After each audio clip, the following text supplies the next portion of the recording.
प्यारे बच्चों, आज हम कक्षा 10 की साइंस की वर्कशीट नंबर 5 करेंगे। वर्कशीट नंबर 3 और 4 में हमने संयोजन अभिक्रियाओं और अपघटन अभिक्रियाओं के बारे में स्टडी किया। बच्चों, आज हमें इसी चैप्टर की अभिक्रिया विस्थापन और द्वि विस्थापन अभिक्रियाओं के बारे में पढ़ने वाले हैं। देखिए बच्चों, विस्थापन अभिक्रिया क्या होती है। विस्थापन अभिक्रिया में अधिक अभिक्रियाशील तत्व कम अभिक्रियाशील तत्वों को उसके यौगिक से विस्थापित कर देता है।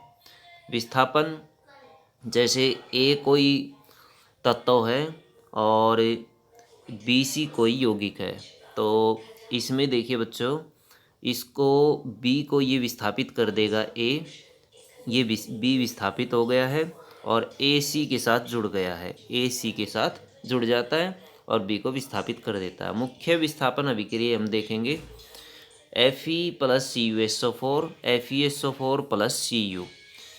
फेरस ने अथवा लोहे ने कॉपर को विस्थापित कर दिया इस अभिक्रिया में। फिर देखिए बच्चों, लेड Pb लेड होता है, Pb plus CuCl2, PbCl2 plus Cu। यहाँ लेड ने कॉपर को विस्थापित कर दिया इस अभिक्रिया में। उसके बाद है बच्चों द्वि विस्थापन अभिक्रिया। द्वि विस्थापन अभिक्रिया में दो यौगिकों के बीच आयनों के आदान प्रदान से नए उत्पाद बनते हैं। यहाँ अवक्षेप का निर्माण भी होता है, इसलिए इसे अवक्षेपण अभिक्रिया भी कहा जाता है।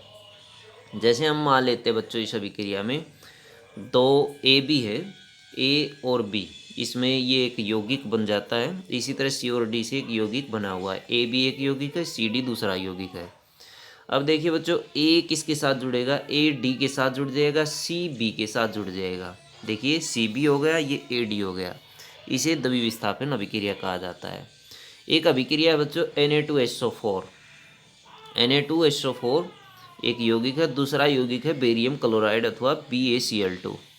सोडियम सल्फेट और बेरियम क्लोराइड दोनों के साथ अभिक्रिया होने पर हमें मिलता है बेरियम सल्फेट और plus sodium chloride. Barium sulphate होता है BaSO4 और सोडियम क्लोराइड होता है NaCl।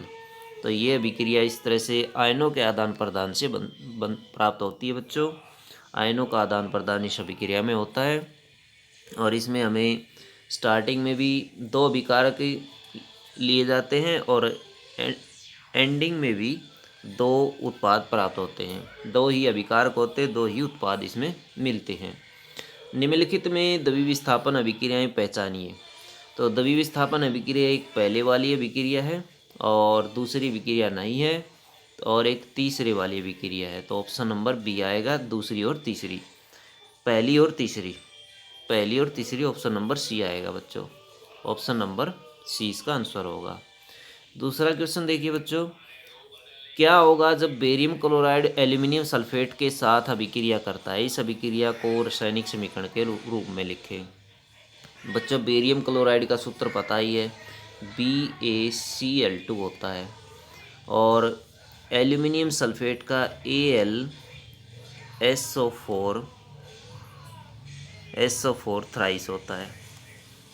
तो बच्चों ये इसके साथ अभिक्रिया करेगा और अभिक्रिया करके AlCl3 हमें प्राप्त होगा, AlCl3 और प्लस AlCl3 और प्लस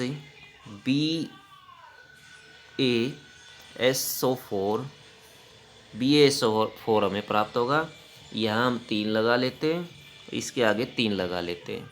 बेरियम क्लोराइड देखिए, यहाँ पर क्लोरीन 6 हो गई है, तो हमें यहाँ पर है देखिए क्लोरीन 3 है, इनको बैलेंस करेंगे, इसको 2 से मल्टीप्लाई कर लेंगे तो एल्यूमिनियम हमारे पास 2 हो गए हैं। और यहाँ देखिए बच्चों, यहाँ 3 बेरियम है तो 3 बेरियम हो गए हैं। क्लोरीन की संख्या 3 दूनी 6 हो गई है, क्लोरीन भी 6 हो गई है। तो BaSO4 ये इस तरह से आप कर सकते हैं।